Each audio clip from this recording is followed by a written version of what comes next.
ఇక్కడ నేను తీసుకున్న కలర్ షేడ్ అయిపోయిన లెగ్గిన్ అనమాట. ఆ లెగ్గిన్కి కింద నా కాళ్ళ దగ్గర చూసుకున్నట్లయితే పట్టీలా ఉంటుంది కదా, దాన్ని కట్ చేసుకోవాలి. అలా కట్ చేసుకున్న తర్వాత ఇంకా ఇక్కడ నుంచి మనకి 1 ఇంచ్ వెడల్పు ఉండేటట్లుగా చూసుకొని కట్ చేసుకోవాలి. ఇలా కట్ చేసుకున్న వాటన్నిటిని కూడా మనం ఒక్కొక్క పీస్ని సపరేట్గా తీసేసుకొని ఇలా కాస్త లాగామనుకోండి, అది సాగినట్లుగా అవుతుందన్నమాట. ఆ తర్వాత వీటిని మధ్యలోకి పట్టుకొని కట్ చేసుకుంటే ఒక పీస్ లాగా రెడీ అయిపోతుంది. అంటే రౌండ్గా ఉంది కదా ఇది, మనం కట్ చేసుకున్నప్పుడు అలా రౌండ్గా లేకుండా మధ్యలో పెట్టి కట్ చేసామనుకోండి, ఇలాగా పీసుల లాగా రెడీ అయిపోతుంది అనమాట.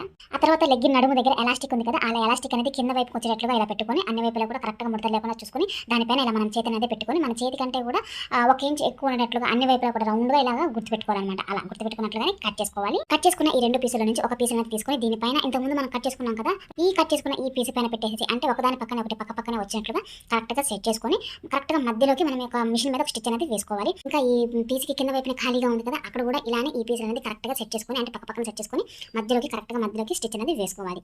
ఇలాగ మొత్తం మనం తీసుకున్న క్లాత్ పూర్తిగా ఈ పీసులతో అనేది కుట్టుకోవాలన్నమాట. ఇలా కుట్టుకున్న తర్వాత